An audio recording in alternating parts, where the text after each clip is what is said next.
ओम शांति।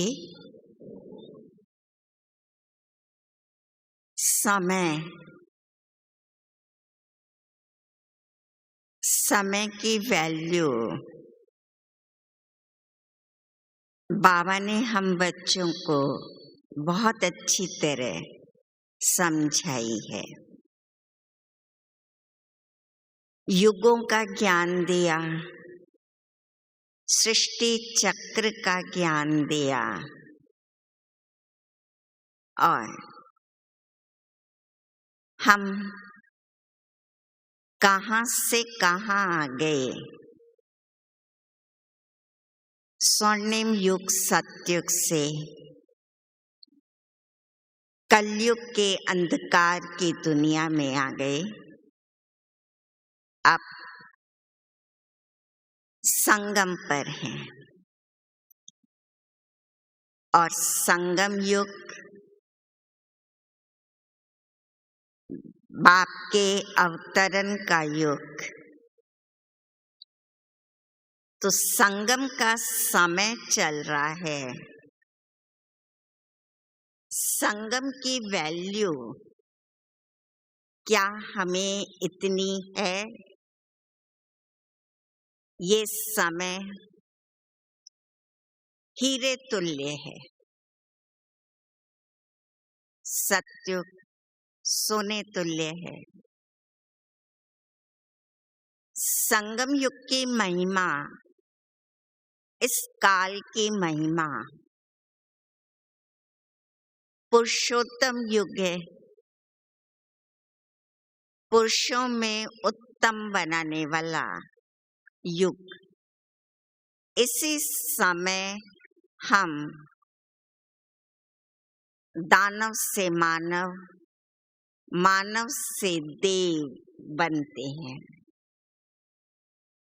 शूद्र जीवन में थे,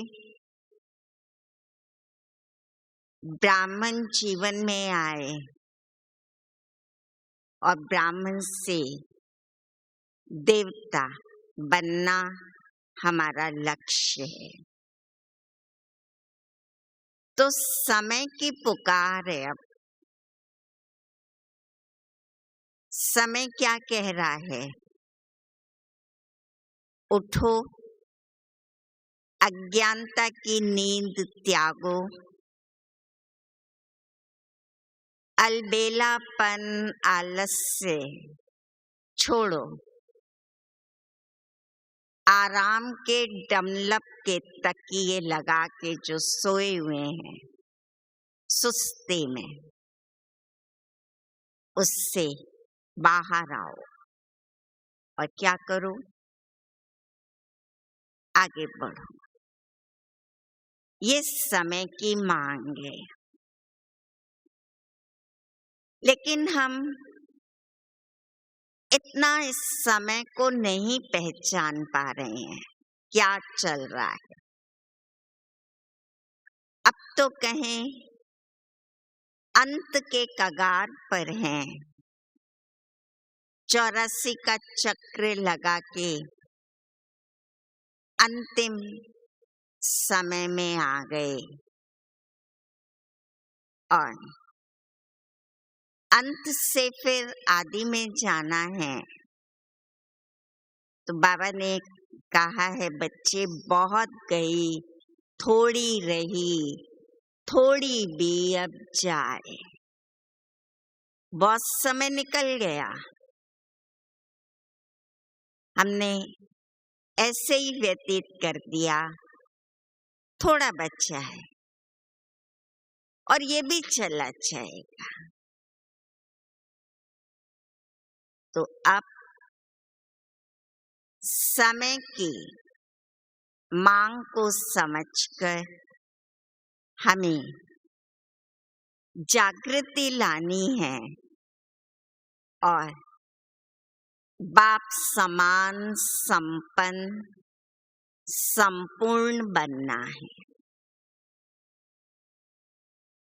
लेकिन क्या हमारा ये लक्ष्य मजबूत है?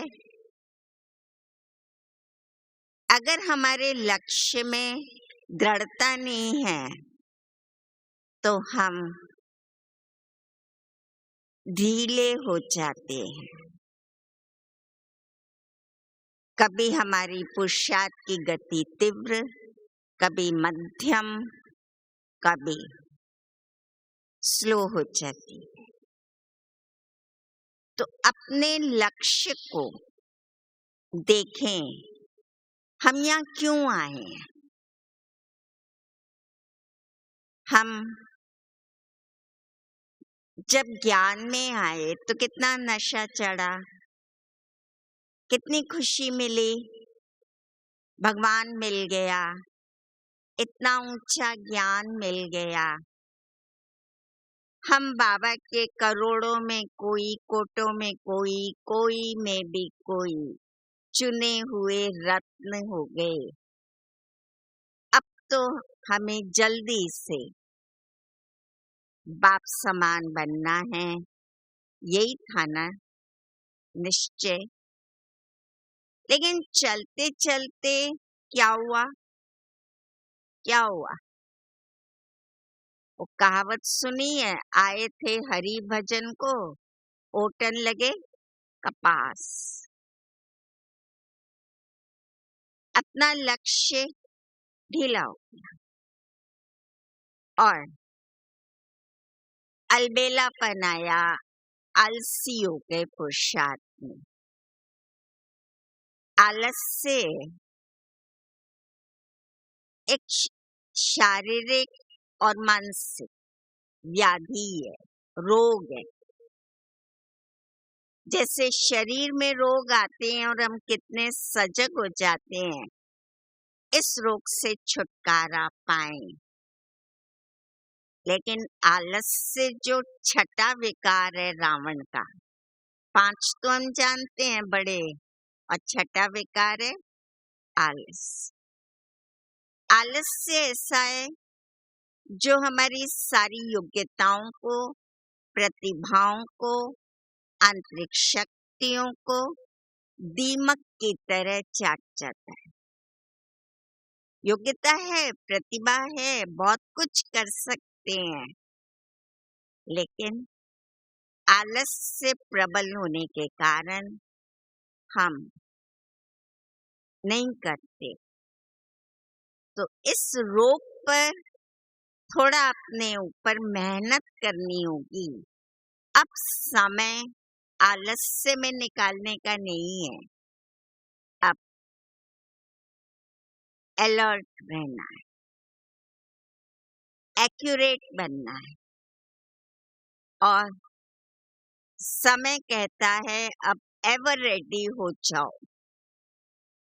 कभी भी कोई पेपर आए, प्रकृति द्वारा आएंगे, एटॉमिक पावर द्वारा होंगे, दुष्ट आत्माओं द्वारा पेपर आएंगे, अनेक तरह के तूफान आएंगे। बाबा कहते एक प्रकृति की हलचल में एक तत्व की हलचल हो जाती तो कितना तबाही होती। और जब पांचों तत्व एक साथ अपना काम करेंगे विनाश का, तो क्या हम तैयार हैं? हमको बाबा ने सब बता दिया कि बच्चों, प्रकृति द्वारा पेपर, माया द्वारा, आत्माओं द्वारा तीव्र गति से ये परीक्षाएं आएंगी और आनी आरंभ हो गई हैं। फिर भी हम नहीं जागते, कुंभकर्ण की तरह सोए हुए हैं। थोड़ा सा हलचल होती है, आंख खोलते हैं, फिर सो जाते हैं। अब फिर सो गए, थोड़ा वातावरण ठीक हो गया कोरोना से, तो फिर सो गए।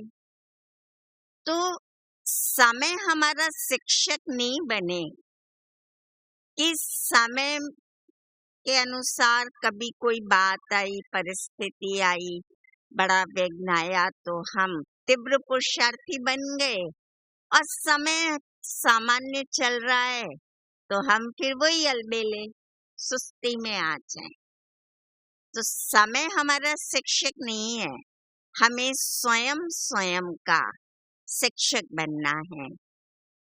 अपने आप को संपन्न संपूर्ण बनाना है।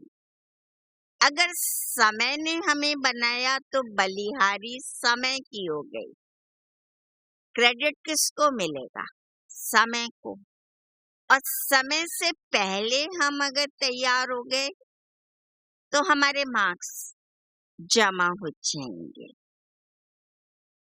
इसलिए अब समय कहता है आलस्य अलबेलापन तो अंश मात्र भी नहीं होना चाहिए।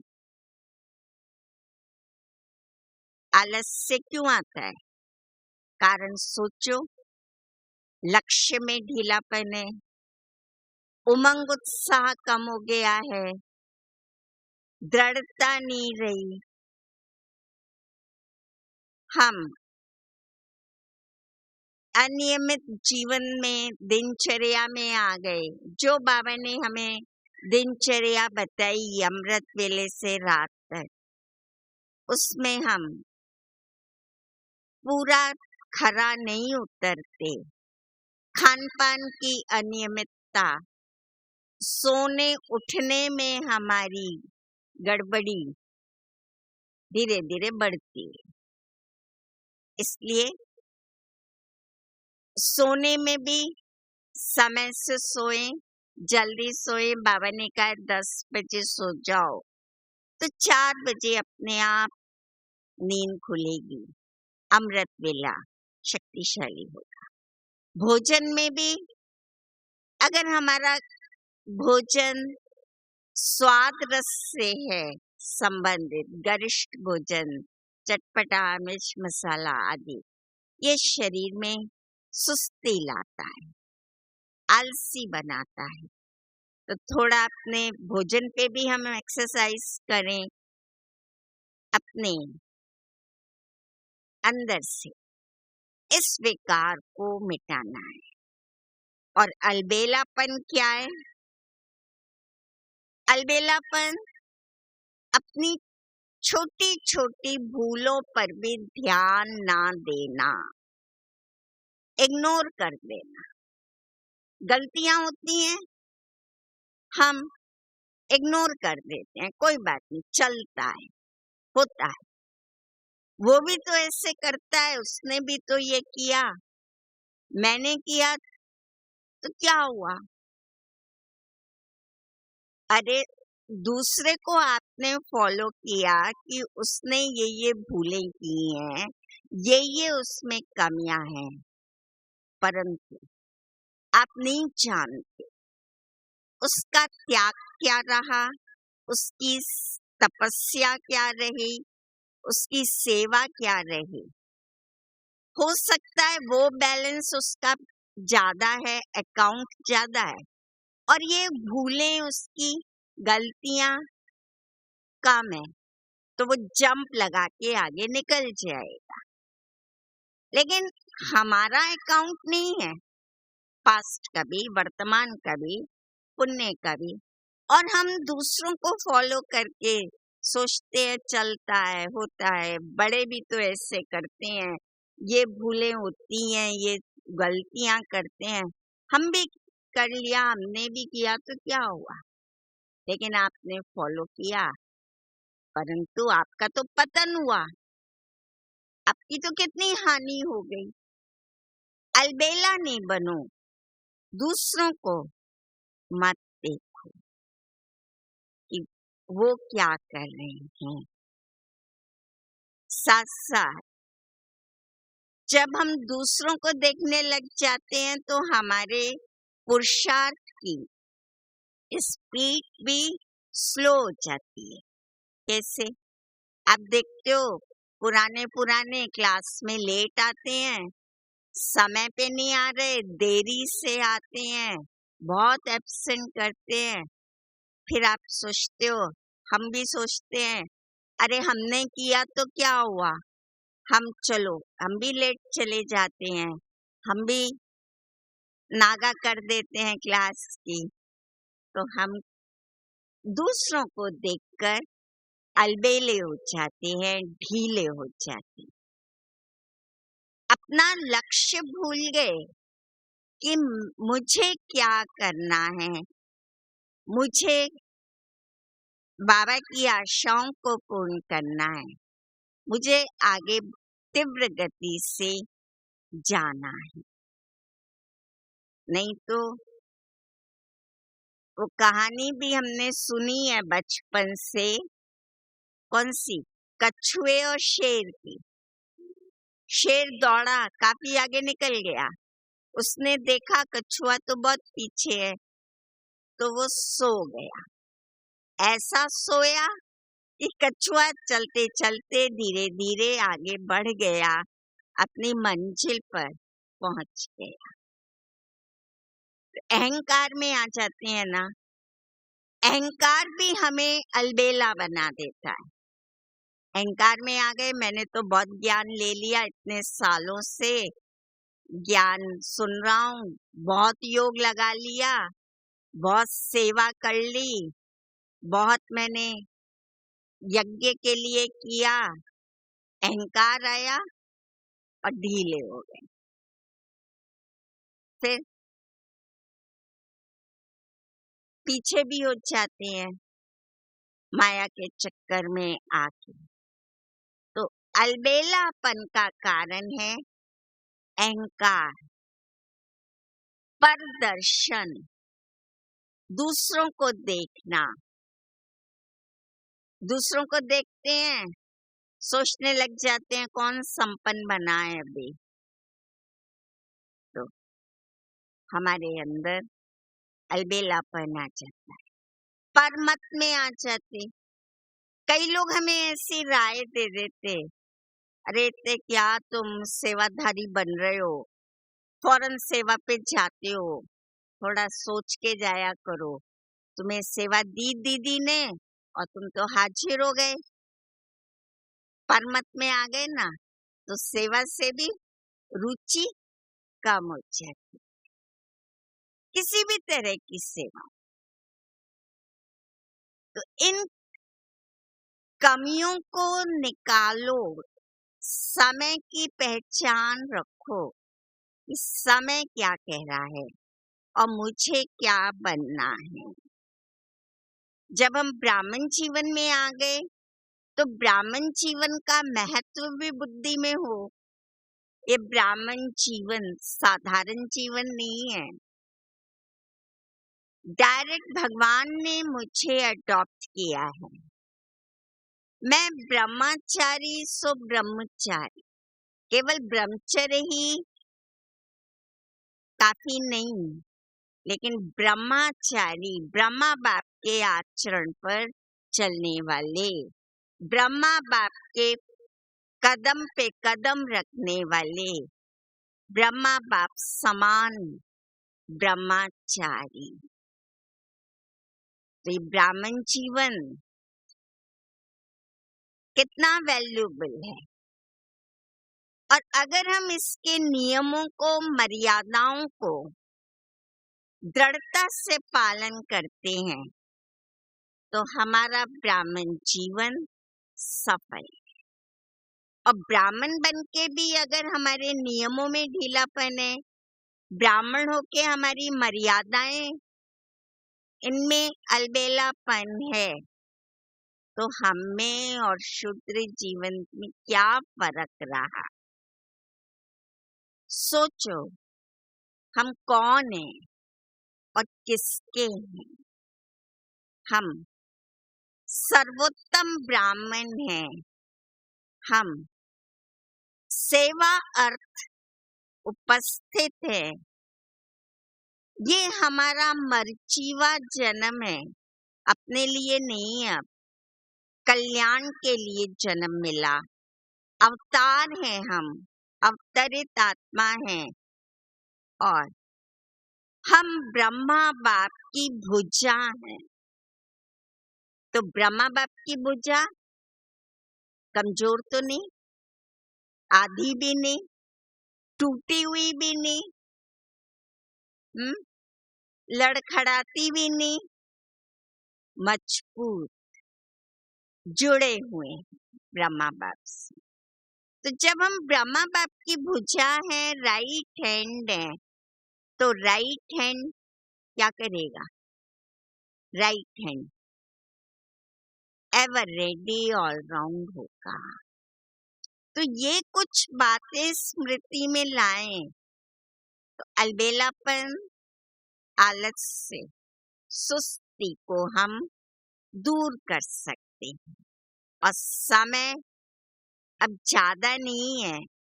आप अगले साल देखना दूसरे तरह के पेपर आएंगे, प्रकृति के प्रकोप बढ़ेंगे, सूखा होगा, अन्न नहीं मिलेगा, तूफान आएंगे, हम अलग अलग हो जाएंगे परिवार के सदस्य भी।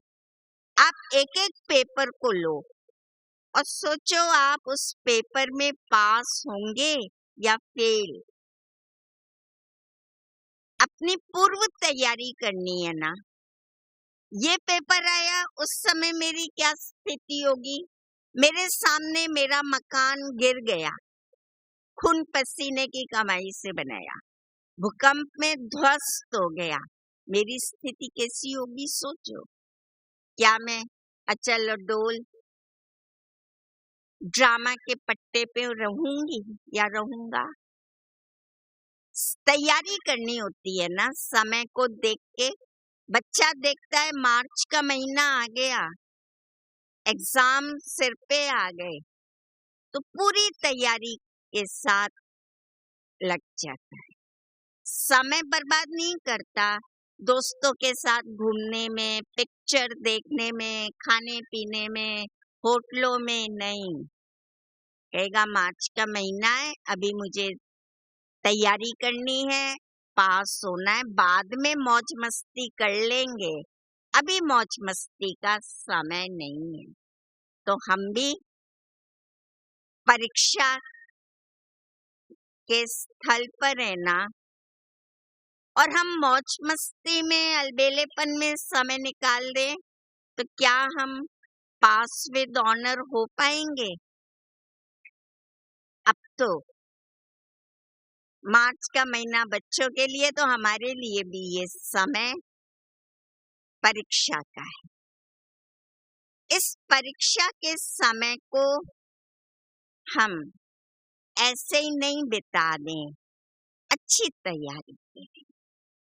ये तो बाबा के भी बने, ब्राह्मण भी बने, और हमने कुछ पाया भी नहीं, तो क्या फायदा?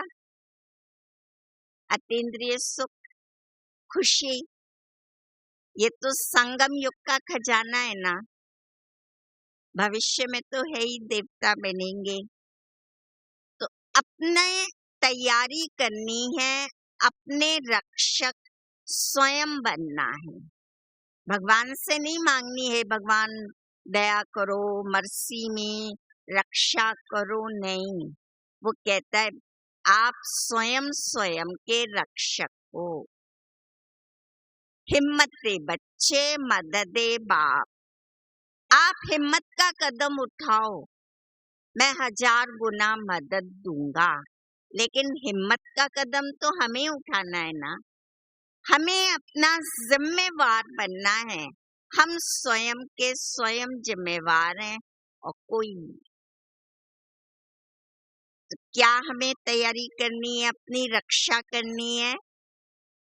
देखो सैनिक होते हैं ना, युद्ध के मैदान में जाते हैं तो शस्त्रों से लैस होके जाते हैं, अपने बचाव का साधन भी रखते हैं, लड़ने के साधन भी रखते हैं।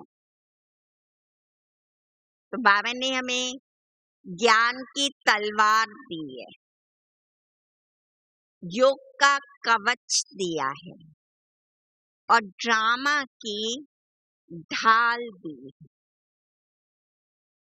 ज्ञान की तलवार, ज्ञान तलवार से व्यर्थ को, नेगेटिव को, अशुद्ध को, मायावी संकल्पों को, स्वभाव संस्कारों को अपनी अपवित्र वृत्ति, दृष्टि, स्मृति को काटो। ज्ञान तलवार मिली है ना। अब ज्ञान तलवार का हम प्रयोग ही नहीं करें तो कैसे हम विजयी बनेंगे? और योद्धा को निरंतर अपने तलवार की धार तेज करनी पड़ती है। अगर उसकी तलवार पड़ी हुई है, बहुत दिनों से तलवार का प्रयोग नहीं किया, उसकी धार को तीखा नहीं बनाया, तो क्या होगा? फिर जब अचानक युद्ध होगा, युद्ध के समय वो तलवार लेके जाएगा, एक तो खुद भूल गया तलवार बची, तलवार की धार भी तेज नहीं की, तलवार भी जंग खा गई, तो वो शस्त्र काम नहीं आएगा, हार हो जाएगी। तो ज्ञान तलवार बाबा ने दी है, निरंतर इसकी धार तेज करो। चाहे आपके सामने शत्रु है या नहीं है, आप तो तैयार रहो। अचानक आ जाए तो, अचानक क्रोध का पेपर आ जाए, अचानक ईर्ष्या का आ जाए, लोभ का आ जाए, तो क्या मैं तलवार मेरी ठीक है, धार ठीक है? धार कैसे बनाएंगे? मनन चिंतन से। क्रोध पे मुझे कैसे विजय पानी है? बाबा ने विधियां दी हैं। ईर्ष्या पे, नफरत को मुझे कैसे जीतना है, उसकी बाबा ने विधियां बताई हैं। आप वैसे ही इनको प्रयोग करो, अपने आप को एवर रेडी रखो। कभी भी कुछ बात आए, आत्माओं द्वारा, प्रकृति द्वारा विघ्न समस्या आए, तो मैं तैयार हूँ। मेरी तलवार, मेरे पकड़ मजबूत है और उसकी धार तीखी है, तो मैं सुरक्षित हूँ, मेरी रक्षा है। और तलवार नहीं पकड़ ली, धार ठीक नहीं है, मैंने मनन चिंतन से शाप नहीं बनाया है, तो मेरी हार है। तो रक्षा के लिए शस्त्र है, तलवार, ज्ञान। दूसरा, योग का कवच बाबा ने दिया है। योग का कवच पहन के रखो, आपसे पॉजिटिव एनर्जी निकलती रहेगी, आपका ऑरा पावरफुल होगा, प्रभा मंडल ब्राइट होगा, शक्तिशाली होगा, और वो ऑरा आपकी रक्षा करेगा। हमने बाबा की जीवन कहानी में पढ़ा है ना, एक सरदार जी आ गए तलवार लेके ब्रह्मा बाबा को खत्म करने। जब वो ब्रह्मा बाबा के सामने गए तो उन्होंने उनमें गुरु नानक जी के दर्शन किए, और गुरु नानक जी के दर्शन किए तो वो अपना उद्देश्य भूल गए और क्षमा मांगने लगे, रोने लगे। ये क्या था? ब्रह्मा बाबा का दिव्य स्वरूप। और वो दिव्य स्वरूप बनता है विचारों से, पवित्र विचारों से, उमंग उत्साह के विचारों से, बाबा की याद से, शक्ति से। वो दिव्य रूप औरा बन जाता है और सामने वाली आत्मा भी निरुत्तर हो जाती, वो भी कुछ नहीं कर पाए। चोर आएंगे चोरी करने, लेकिन वो आपके औरा में क्या देखेंगे? अपने इष्ट देव परमात्मा, किसी का भी रूप, और वो अपना चोरी का मंतव्य छोड़ देंगे। तो योग का कवच हुआ ना, जैसे शत्रु युद्ध के मैदान में तीर मारता है तो तीर अंदर नहीं जाता है, हृदय को घायल नहीं करता है, उस लोहे के कवच को छू के चला जाता। तो बाबा भी कहता है बच्चे अपनी रक्षा करनी है, योग का कवच मजबूत। इसके अंदर कोई नेगेटिविटी, कोई व्यर्थ, कोई गलत वाइब्रेशन, किसी का गलत स्वभाव संस्कार एंटर नहीं होगा और आप सुरक्षित हैं, रक्षित। तीसरा शस्त्र बाबा ने दिया है ड्रामा की ढाल। वहां युद्ध के मैदान में भी जो सैनिक होते हैं ढाल आगे रखते हैं और एक हाथ से तलवार चलाते हैं। ढाल आगे क्यों? अगर शत्रु मारेगा भी तो उसकी तलवार ढाल पे आएगी, उनके शरीर पे नहीं आएगी। ढाल से वो अपना बचाव करते, अपनी रक्षा करते हैं। तो बाबा ने जो हमें ड्रामा की ढाल दी है, क्या हम ड्रामा की ढाल को प्रयोग में ले रहे हैं? रोज आप ड्रामा की 10 बातें याद करो। बाबा ने समय प्रति समय ड्रामा के लिए हमें क्या क्या बताया,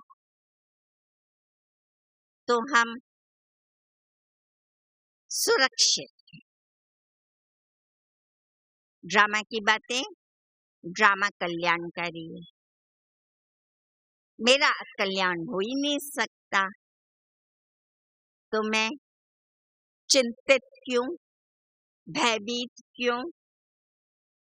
ड्रामा सुंदर है, एक्यूरेट है, फिर गलत सीन आया, बुरा सीन आया, मान अपमान हुआ, ड्रामा है, ड्रामा में सीन है, आया, एक्यूरेट है, ठीक है। तो हम उदास होने से बच गए ना, ऐसा क्यों हुआ, क्या हुआ, क्यों, क्या क्या व्यर्थ नहीं चलेगा। ड्रामा में ये सब पपेट शो की तरह खेल है। ड्रामा खेल है, खेल की तरह खेलना है। हम खिलाड़ी हैं और खिलाड़ी के आगे अगर बॉल आए नहीं तो वो कैसे जीते? परीक्षा बॉल आएगी, समस्या की बॉल आएगी और आपको रन बनाने हैं, जीतना है। तो हम खिलाड़ी हैं ना ड्रामा के। खिलाड़ी हैं तो खिलाड़ी तो तैयार रहता है, खिलाड़ी समझता है गिरेंगे भी, चोट भी आएगी, हड्डी भी टूटेगी, उठेंगे भी, दौड़ेंगे भी, जीतेंगे भी। तैयार रहो, गिरेंगे भी, चोट भी खाएंगे, लेकिन फिर पुनः खेलेंगे। रुकना नहीं है, आगे बढ़ना है। योद्धा को भी अगर घाव लगते हैं तो क्या योद्धा रुक जाता है युद्ध से? क्या वो पीछे चला जाता है? पलायन नहीं करता। योद्धा है, ठीक है, घाव लगते रहते हैं, वो जब तक जान है तब तक युद्ध में तत्पर है, पूरे उमंग उत्साह से है, जीतने का जज्बा है कि मुझे जीतना है। तो हम भी योद्धा भी हैं, खिलाड़ी भी हैं। लगाओ जितने घाव लगाने हैं, जितनी आपको चोटें पहुंचानी है आप पहुंचाओ, जितना आपको हर्ट करना है इमोशनली मेंटली करो, जितनी निंदा करनी है, जितना आपको दुख देना है, जितने आपको आगे बढ़ने से पीछे खींच रहे करो, लेकिन मैं हार नहीं मानती। मैं योद्धा हूँ, मैं खिलाड़ी हूँ, विजय मेरा लक्ष्य। तो ये ड्रामा की कुछ बातें हमारे ढाल के रूप में हमारी रक्षा करती हैं। ड्रामा बहुत सुंदर है, हर आत्मा का पार्ट सुंदर है। चाहे आपको लग रहा है ये गिराने वाली है, दुख देने वाली है, लेकिन सुंदर है। ये नहीं हो तो मेरे पार्ट की चमक कैसे बढ़े? विलियन नहीं हो तो हीरो की चमक बढ़ेगी? रावण नहीं होगा तो राम को कौन जानेगा? कंस नहीं है तो कृष्ण को कौन जानेगा? जितने विलियन और जितना उसके सामने पेपर आए, परीक्षा आए, उतनी ही उसके पार्ट में चमक आए, सौंदर्य बढ़ता है। तो मैं ड्रामा की ढाल को किस रूप में लूं? ड्रामा बहुत सुंदर है, हर आत्मा का पार्ट बहुत सुंदर है। ये ड्रामा बाबा को पसंद है तो मुझे भी पसंद है। बाबा ने क्या कहा? ड्रामा बाबा को पसंद, तो हम भी पसंद करें। निराश होके नहीं कहें क्या मेरा ड्रामा में पार्टी ऐसा है, मेरे जीवन में तो कुछ भी नहीं, मेरा भाग्य ऐसा है, मुझे ऐसा रोल मिला, बीमार शरीर मिला, शिक्षा नहीं मिली, मुझे परिवार संपन्न नहीं मिला। नहीं कैसे, मेरा पाठ सुंदर, मैं संतुष्ट हूँ, जो है जैसा मिला उसमें संतुष्ट, और मुझे उसको आगे बढ़ाना है बस। श्रेष्ठ धर्म और श्रेष्ठ कर्म से। तो वर्तमान पर हम ध्यान देना, आलसी नहीं बने, छोड़ नहीं दें। ये सब क्या है? छोड़ो, छोड़ो, ज्ञान थोड़ी छोड़ दो, पुरुषार्थ नहीं छोड़ो, योग नहीं छोड़ो, सेवा मत छोड़ो। क्या छोड़ो? बंधन छोड़ो, आकर्षण छोड़ो, लगाव छोड़ो। नहीं तो कई बार हम देखते हैं कई लोग सेवा करना ही छोड़ देते हैं। सेवा में टकराव है, सेवा में मनोमुटाव है, सेवा में ऊंच नीच होती, मान अपमान है। छोड़ो, ऐसी सेवा से क्या फायदा? जब तक सांस है तब तक आश। हिम्मत तो रखो। पढ़ाई क्यों छोड़े हम? ये भी बहुत बार आता है देखने में, घर में काम आ गया, मेहमान आ गए, शादी आ गई, क्लास में आना बंद। अरे क्लास क्यों छोड़ी? मेहमान है अपनी जगह, शादी ब्याह काम हारी बीमारी अपनी जगह, लेकिन स्व उन्नति, स्वयं का कल्याण पहले। हम क्लास में आना छोड़ देते हैं तो हमारी रक्षा तो होगी ही नहीं, हमें शक्ति कहाँ से मिलेगी? भोजन लेना ही बंद कर दिया तो और ही कमजोर हो जाएंगे। ऐसे समय में ज्यादा खुराक चाहिए, चाहिए या नहीं चाहिए? और हम उसको ही लास्ट प्रायोरिटी देते हैं। ये विघ्न हट जाए फिर हम करेंगे ज्ञान योग, ये समस्या खत्म हो जाए फिर करेंगे, ये काम पूरे हो जाए फिर करेंगे। तो रक्षा अपनी तो हम नहीं करते, अपने आप को सुरक्षित तो नहीं बना रहे हैं। रोज हमें अपने सुरक्षा कवच को मजबूत करना है ना, ज्ञान योग का कवच नहीं कर रहे हैं तो और ही ढीले, उसमें छेद हो जाते हैं, फिर आसुरी तीर लग जाती है। तो रक्षा स्वयं की, और अब तो और हमें तैयारी करनी है। जैसा नाजुक समय आ रहा है, परिस्थिति आएंगी, हालात हैं, और हम अपने आप को अच्छी तरह तैयारी में लगाएं।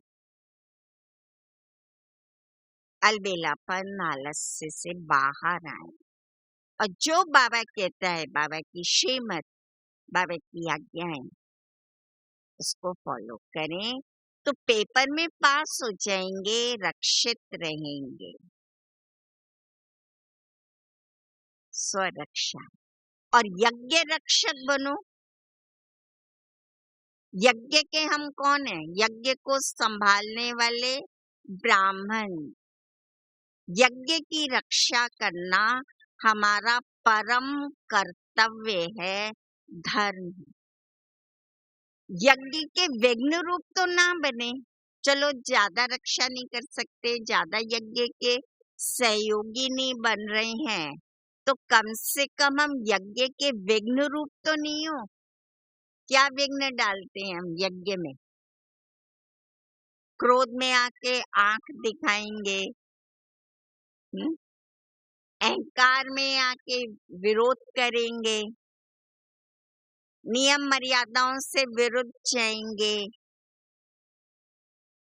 तो असुरों के विघ्न वहां दिखाते यज्ञ में होते थे, वो यज्ञ को सफल नहीं होने देते थे। और हम कौन से विघ्न डालते हैं? ईर्ष्या के, क्रोध के, लोभ के।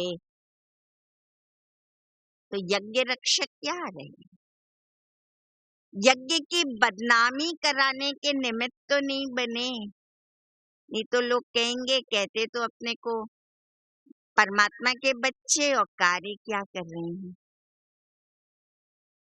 तो हम सन शोज फादर, बाप का नाम रोशन करने वाले यज्ञ रक्षक। यज्ञ में अपनी आहुति डालनी है। आहुति देते जाओ, सहयोग की उंगली देते जाओ। कोई भी कार्य हो, मुझे अपनी आहुति डालनी है, सफल करना है। सफल करेंगे, यज्ञ सफल और सफलता को पाएंगे। उसमें भी हम टालम टोल कर जाते हैं। पुरुषार्थ में भी टालम टोल कल से करेंगे, परसों से करेंगे, देखा जाएगा। टालने की एक प्रवृत्ति होती है ना, काम की भी टालने की प्रवृत्ति होती है, काम को भी पोस्टपोन करते रहते हैं। तो अपने पुरुषार्थ में भी टालम टोल। अभी से करना है, ये संकल्प नहीं होता, कल से करेंगे, आगे से करेंगे। धन के सहयोग में भी यही हो जाता है। आज मन में प्रेरणा आई, मैं 100 रुपए लगाऊं यज्ञ में, शाम तक हो जाएगा, चलो अभी तो 50 रुपए ही दे देता हूँ। और कल तक हो जाएगा, 10 रुपए ही बहुत है, आगे कर लूंगा। ये क्या है? एक एग्जाम्पल दिया। टालने की प्रवृत्ति है ना, अपने संकल्प की दृढ़ता नहीं, संकल्प को पूरा नहीं किया।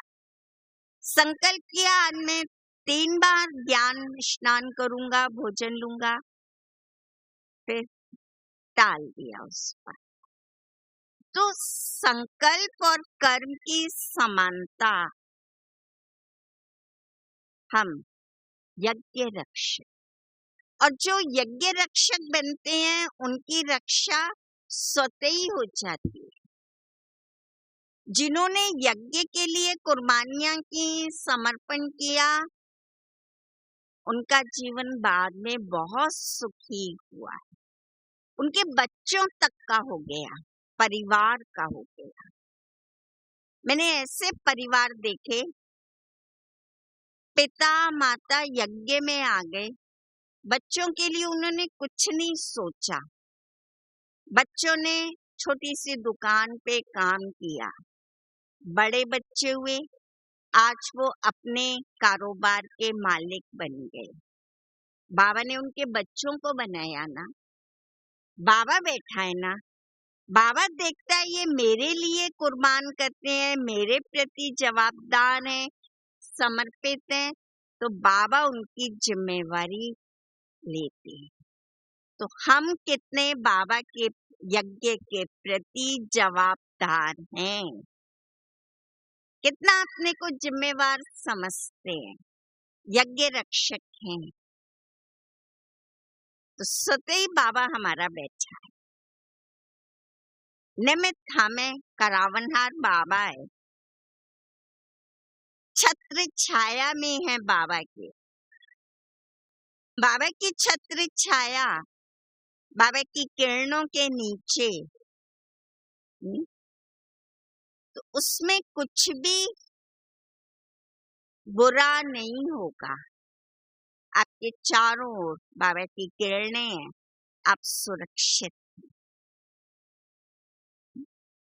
तो अब स्वरक्षक बनना है, यज्ञ रक्षक होके रहना है और अपने ब्राह्मण परिवार के किले को मजबूत बनाना है। एक भी ईंट हिले नहीं, हम सब संगठित रहें, रक्षित रहें। एक की रक्षा, एक की छत्र छाया। तो हमारा संगठन का बल, संगठन में है तो रक्षा है ही है, और संगठन बिखरा, परिवार भी असुरक्षित रहता है। फिर अपने संगठन को भी मजबूत बनाओ।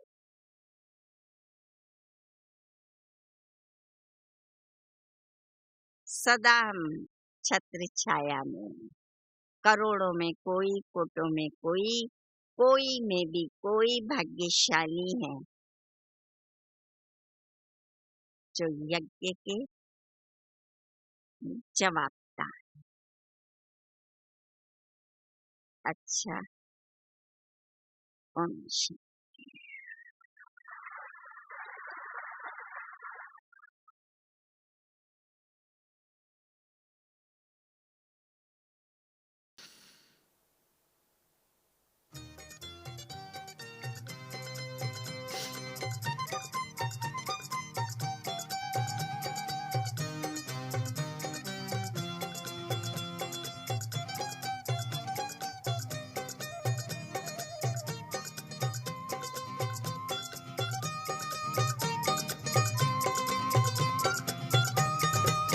एकता की हम संतान, एकता का है वरदान।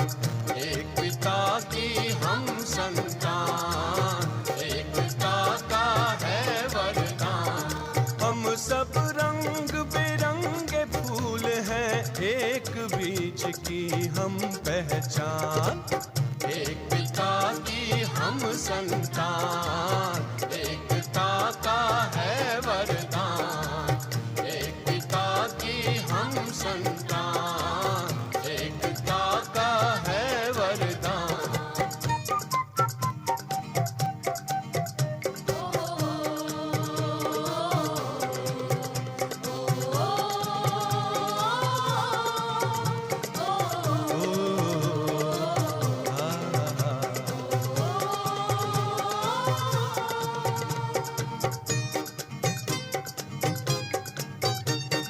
कली कली से महके उपवन, बगिया सा अपना परिवार।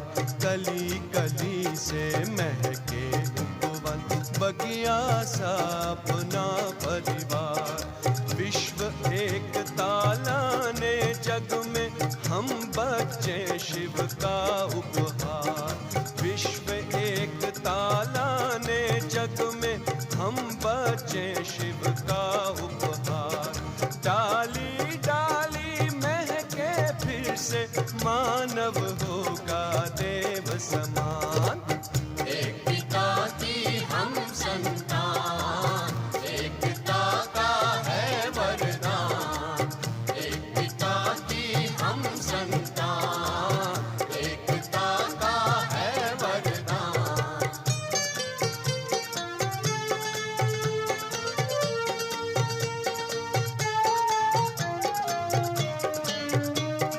धर्म भले ही है अनेक, धारणा और स्वधर्म है एक। धर्म भले ही है अनेक, धारणा और स्वधर्म है एक। एक की श्रीमत पर चल बनते हम बच्चे ऊंचे और नेक।